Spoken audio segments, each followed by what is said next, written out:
Hi, Jim Hartley with Idaho Defense LLC, also known as Stonewalls. Today we're going to talk about doing a little bit of snubby work. I'll talk about some of the things you need to be aware of when you're running with the shorter barrels and with the micro sights, usually on your snubby. So when I teach revolver, I usually start people out with a 3 or 4 inch barrel length with a set of high profile sights, and then we work on trigger work and sighting techniques, work on all the basic marksmanship before we run over to something like a 2 inch or 2.5 inch revolver. Okay. So just going to talk about a few things you need to be aware of when you're running with, let's say, a Model 10 2 inch like I have today. And so basically I'll just bring out the gun and show you that it is unloaded. But one of the things we need to be aware of when we're dealing with these smaller guns, okay, is that you're going to have a very short sight radius. So that means any little error right or left in the notch, okay, so when you line up the sights, so equal height, equal light, focus on the front sight, you've got very little to play with that notch, okay? And you also have a very thin blade, okay, to work with. So that means any little error right or left is going to be a large error downrange, okay? So when I basically run snubbies for self-defense, I run them out to about 15 yards. You'd like to get competent with the particular snubby you're running with, maybe out to 15 to 20 yards, shooting a 2 inch to 3 inch group. Okay, so that's going to take some real practice when you're dealing with these like micro mini sights. So when we're dealing with the combat shooting, we're going to basically run a little differently, right? So you'll see in a minute that I'm not going to rely so much on the rear side as I will on the frame alignment with the front post. Okay. All right. Next thing you got to realize is that with the any revolver, you basically are going to be working with a 10 to 12 pound double action pull on the gun. Okay. So with the snubbies, again, if you have any trigger errors at all, if you're pushing right or left, or if you're thumbing, with the wrist or whatever, it's going to be a large amount of error downrange. Okay.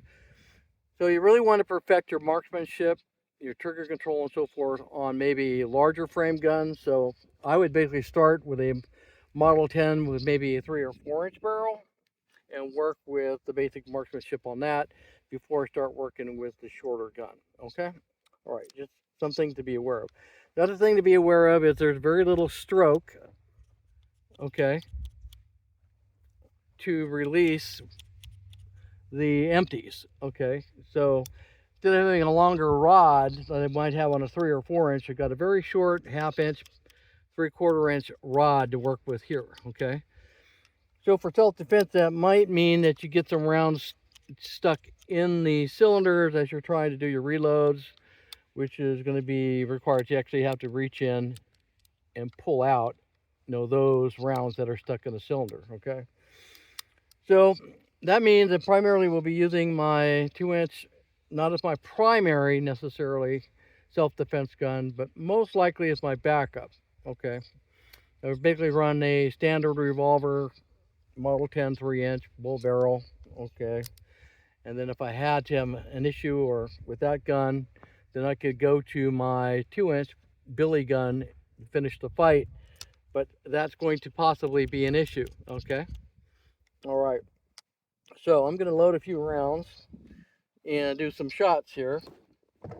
So I'm going to start out, what I always do is I start out with my target, and I'll turn this thing around here and you can see my target, hopefully. Yep, there he is. All right. Now basically, I'll start with my target at about 5 yards or so and start working very slowly and just work on my sight alignment and my trigger control, trying to put everything in either the center of mass or the head of that target. Okay. Sorry, I had to go chase a few of my rounds. Okay. All right. Another thing you may want to be aware of is that from a carry, usually I'm going to carry my billy gun in a cross draw. Okay. Or I'm going to be carrying my billy gun in the back. Okay. Of my small of my back. Okay. Either way, I don't want to do an appendix carry with anything. I don't like a pin carry because that basically means the muzzle is pointed down near very sensitive items that I may not want to shoot. So with the cross draw, the barrel is off my body. So if I had any issues with the draw or whatnot, or the gun, have a AD, which hopefully we'll never do, the round will not impact my body. That's what you want to do when you put your gear on, is check to make sure that you don't have any issues with the barrel basically aligning with parts of your body that could get shot if you have an incident. Okay, so today I'm going to basically carry it cross draw, and I'm just going to take some smooth short shots here, but I'm going to use equal height equal light. I'm going to use perfect sight picture and try to master my press on the pole at 3 yards or 5 yards into the center mass target.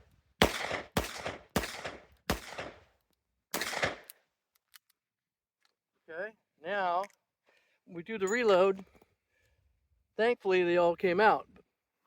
So sometimes we give it a good thumb down, or some people like to take the gun all the way around and tap it, give it a little bit more force, and keep the muzzle up, cylinder down to knock those rounds out of the chamber. Okay, all right. So hopefully that looked pretty good.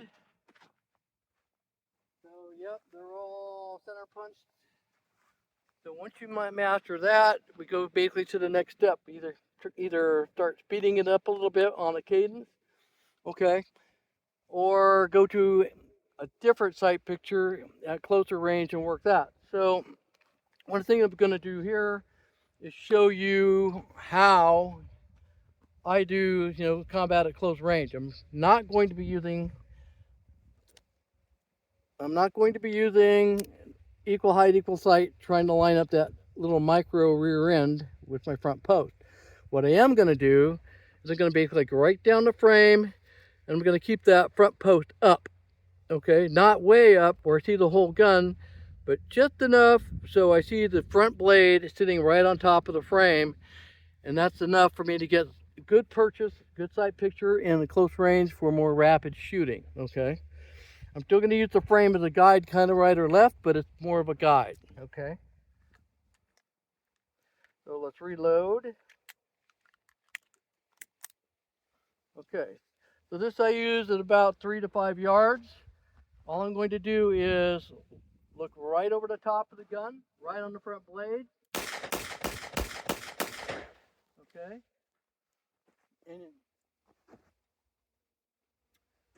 Okay, so you'll notice that when I do that elevation, I shoot a little high.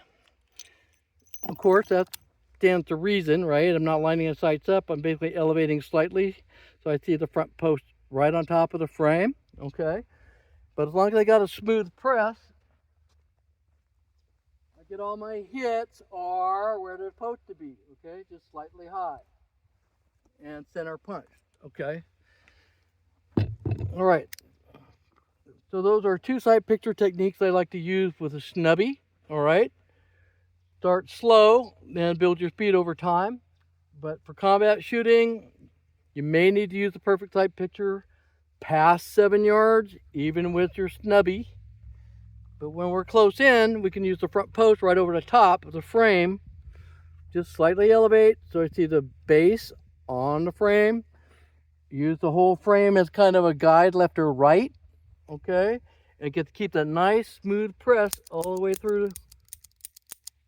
Okay, start mastering smooth press all the way through. Okay. And that's pretty much what you just got to do on the revolvers, all right? Okay. So with that, I will leave you with this episode.